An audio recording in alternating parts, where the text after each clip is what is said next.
Good evening, guys, or good morning, wherever in the world you are. It's 11:30 p.m. at night where I am on a Thursday. It's October 2019. I have with me today something I'm going to review. It's the Amazon Kindle Paperwhite. This is the 2019 model. I have had previous generation Paperwhites, and I think it's simply the best way to read in the entire world. For those of you who like to read on your phones or on iPads, I think that's a great option, but it has a very big demerit or two which I want to talk about. Firstly, this has an e-ink technology. This Kindle has an e-ink technology, so you can actually you feel that when you're reading this, even if you take your glasses off, you can increase the font. It's very readable. There's no glare, so there's no pain you feel. Whereas when I'm looking at my phone for a very long time, I often find myself in a situation where I feel this kind of pain. So the Amazon Kindle does not have that. I am an avid reader. I want to say I average read about 25 books a year. I know that's pathetic because I used to read double the number of books I'm mentioning today, but I am caught among other things. It's very light, so you can hold it with one hand and read. It doesn't hurt your eyes.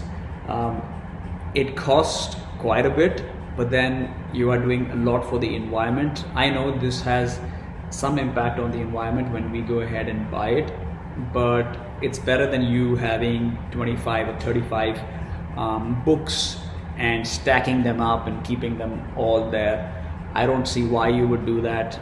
If you are very into reading and have been reading for a long time, I think you should learn from all the books you've read to be a more morally correct person and not be a selfish prick. You should actually go ahead and consider giving up all paper books, all magazines, all kinds of paper when you can. Read on the Kindle, because number one, you will end up reading more. I'm not kidding. You will read more if you have the Kindle. Don't ask me why. Try it for yourself. Number two, you can have a bunch of books on demand. When I want to buy, I can go to the Amazon store and just click buy. You can make notes. It tells you what other people have highlighted. It really gives very good suggestions for books also. But if you want to get good book suggestions, go to goodreads.com. That is the absolute religion. That's the center. That's the mecca of for all people who want to read books. It has a great battery life. It's very easy to hold with one hand. And yes, there are a few other models of Amazon Kindle which I want to just briefly discuss. There is the base model which you can get, but I believe this has a better contrast. But if you just want to start and your budget is sub 10k or less than 8k also, sometimes you can get that one. If you are an intermediate, you should again get this one. If you're an advanced, again, you should get this one. Don't get the Kindle Oasis. It's absolute crap. It has a very wobbly base. Like when I hold this in my hand, it fits, whereas the Kindle Oasis is wobbling left and right. It's kind of heavy in a weird way. It kind of breathes heavy on my pinky finger, and I found that when I had the Kindle Oasis, it was difficult for me to hold it with one hand for extended durations. So I don't recommend the Kindle Oasis. I have done a video review of it, I think, in which I kind of did not have any good things to say about that, and it cost twice as much as this, so I see no reason you would want to get the Kindle Oasis. One demerit of this would be that it has a micro USB slot. I know I'm nitpicking, but that's a demerit. Also, I don't know when Amazon is going to introduce an option for a headphone jack here. So if I want to read whatever is on my screen in a robotic voice or voices, I can do that. It should be an automatic system. I think Amazon is not doing that because Amazon has Audible. I'll tell you how I like to read, and I want to recommend this for all beginners, for intermediate readers, and for advanced readers.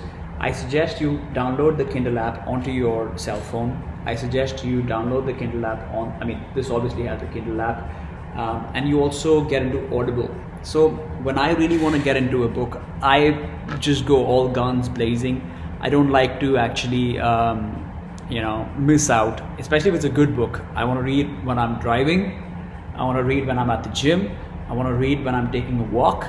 I want to read when I'm just sitting in my office. So for that, Audible is very good. When you're at home, I think Kindle is a very good option. And when you get bored, you keep this aside and you say, you know what, I'm now going to read on my iPad, or I'm going to read on my phone. That way you are being very progressive and getting the job done, which is to read more. And why is reading so much fun? How do I explain to you, man? Reading has really made me from a person who doubted himself and who had a false understanding of the world to this person I have grown to like a lot and admire. And I take up challenges all the time. In fact, in the year 2016, I wasn't doing much in the way of work, and I decided to read 50 books that year, and I ended up reading 53 books. So I'm very proud of myself that I did that. Another reason you should read is because it helps you get a good perspective in life. Going back, I'm sure some of you just like, dude, why are you telling us how to read, dude? We know that already. Hey man, I'm still gonna get back to this. It's light, it's easy to hold, it's easy to fit into your bag. You can't put this in your pocket, don't even try that. It's kind of durable, although I once stepped on one of my Kindles, my first Kindle. It was the one with the keyboard. I stepped on it and it never worked again. It's very easy to get books. You know what? You don't even need to buy them. If you go and Google for books, you can get the MOBI files, MOBI files, and you can email them to you directly. So you don't even have to plug your computer with this, your MacBook or your Windows laptop. You don't need to plug it in. You can actually just wirelessly sync it for free. I mean, that's awesome. I have an email address, and if I send a book to that email address, it comes to my Kindle. Not just my Kindle, but my Kindle application on my cell phone. Oh my god, dude. Amazon, I love you for this. Jeff Bezos, you're the man for giving me this gift. This is the most amazing thing. It has a great battery life. You can increase font, you can decrease font. It's good for the eyes. Save your eyes, guys. I'm 35, going on 36. Oops, I said it. And my eyesight has been I've been wearing glasses since I was 10, and I don't have a very high power. I can see without my glasses, I can drive without my glasses, but I want to wear them all the time. And this is good because of the e-ink technology which this has, as opposed to AMOLED. When you read on this, it's better than reading on your phone and on your iPad, because when your friend Robert will message you, you will go ahead and lose mind. You will start WhatsApping.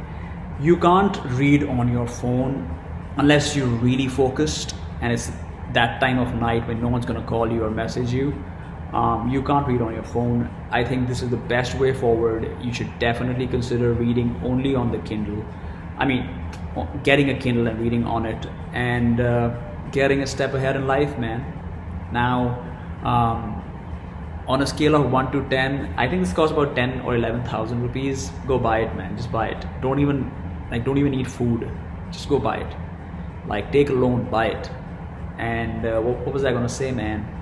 In case you're not a reader and you want to read and you want suggestions for 5 books that you must read, this is a little bonus I'm gonna do for you. I'm gonna name 5 books which you can read, and unless you're an a-hole or an absolutely pathetic person who can't listen to anybody or has no personality, you are gonna like my suggestions. My number one suggestion is, I never prepared for this, by the way. My number one suggestion is Catcher in the Rye by J.D. Salinger. It's a book about a 14-year-old boy. Go read. My number 2 suggestion is Looking for Alaska by John Green. It's a great book. My number 3 suggestion is going to be a bit of a difficult read for most people, but it's an essential read in my world, and that is going to be The Fountainhead by Ayn Rand. It's a book about philosophy and what makes a man, what makes an individual, and how you stand out from the crowd. And I read that at a very impressionable age, 15 years ago, and it has somehow stayed with me. I even reread the book, and just 2 years back. Number 4, I want to say, let's say something funny. You should read a funny book. What's the funniest book I've read?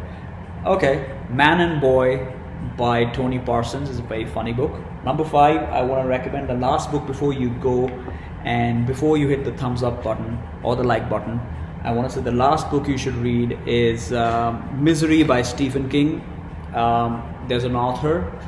He's driving home one day. He has a car crash, and he's a famous author, and he gets taken. Somebody saves his life and helps him recuperate, but that person is also a psychopath, and that person doesn't want to let go of the author now, and that person is a woman. All right, guys, thank you for this review. I know it's kind of odd, but how do you review a Kindle and how do you recommend it enough? I want to give this full 5 stars, dude. No bullshit. If you have the 2nd or 3rd generation Kindle or Paperwhite, probably stick with it. It's absolutely fine. But I have the newest generation. Alright guys, thanks for watching. Don't buy the OSs. Don't buy the OSs because it's not worth the money. Yeah. Thanks guys. I hope you liked my